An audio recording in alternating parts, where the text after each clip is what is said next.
Hello guys, welcome to anime review Telugu. Jujutsu Kaisen chapter 261 spoiler కి స్వాగతం. ముందు chapter last లో గోజోని చూస్తాం, కానీ అతను గోజోనో కాదని అందరికీ డౌట్. అది ఈ చాప్టర్ లో రివీల్ చేశారు గైస్.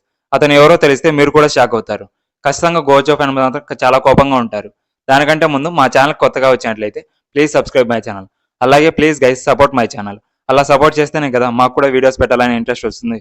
ఇక లేట్ చేయకుండా వీడియోని స్టార్ట్ చేద్దాం. ముందు చాప్టర్ లో మనం యూజీ తన బ్లాక్ ఫ్లాష్ టెక్నిక్ తో హిట్ చేస్తాడు. అలాగే తన హ్యాండ్ ని సుఖ్నా ఆటలోకి దింపి చీల్చడానికి ట్రై చేస్తాడు. కానీ సుఖ్నా దాని నుంచి ఎస్కేప్ అవడానికి మరొకసారి తన డొమైన్ ఎక్స్పాన్షన్ ని ఓపెన్ చేయడానికి ట్రై చేస్తాడు.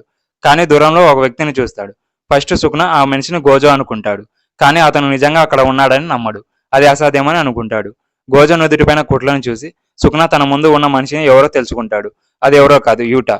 కెంజాకు కర్సర్ టెక్నిక్ ని కాపీ చేసి యూజ్ చేసి యూటా గోజా బాడీలోకి స్వాప్ అవుతాడు. దాని తర్వాత మనం జూత్సు హై స్కూల్లో ఫ్లాష్ బ్యాక్ ని చూస్తాం. యూటా రీకాని కెంజాకు కర్సర్ టెక్నిక్ ని కాపీ చేయడానికి అతన్ని తినమని ప్లాన్ వేస్తాడు. కానీ మాకికి ఆ ప్లాన్ నచ్చదు.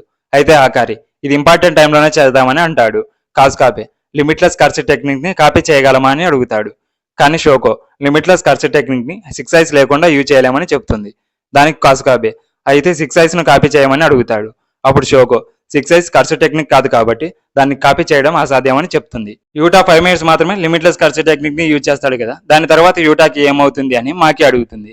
దానికి యూటాకి కూడా ఆన్సర్ తెలియదు. మేమే యూటాతో కెంజాకు కర్సర్ టెక్నిక్ ని కాపీ చేసిన తర్వాత జరిగే లాభ నష్టాల గురించి ఎక్స్ప్లెయిన్ చేస్తుంది. పాసిబిలిటీస్ వచ్చి కెంజాకు కర్సర్ టెక్నిక్ టైప్ మీద ఆధారపడి ఉంటుంది. యూటా బాడీ లేదా ఆత్మను గోజో బాడీలో మెయింటైన్ చేయలేడు. అలాగే యూటా చనిపోవచ్చు. అలా అని ఇమీడియట్ గా చనిపోడు. కొంతసేపటి తర్వాత చనిపోవచ్చు. లేదా యూటా 5 మినిట్స్ కన్నా ఎక్కువసేపు లిమిట్లెస్ కర్సర్ టెక్నిక్ ని యూజ్ చేయగలడు.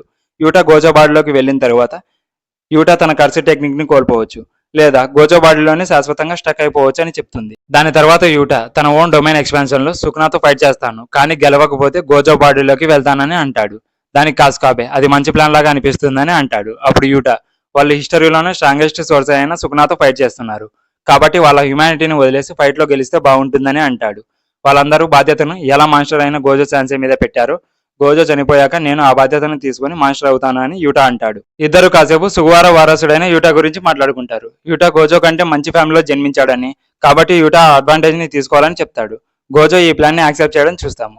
గోజో ఓడిపోతే మరొకరు ఆ బాధ్యత తీసుకోవాల్సి ఉంటుందని అంటాడు. గోజో తర్వాత స్ట్రాంగెస్ట్ సోర్సరర్ ఎవరో మనందరికీ తెలుసు. అదెవరో కాదు, యూటా.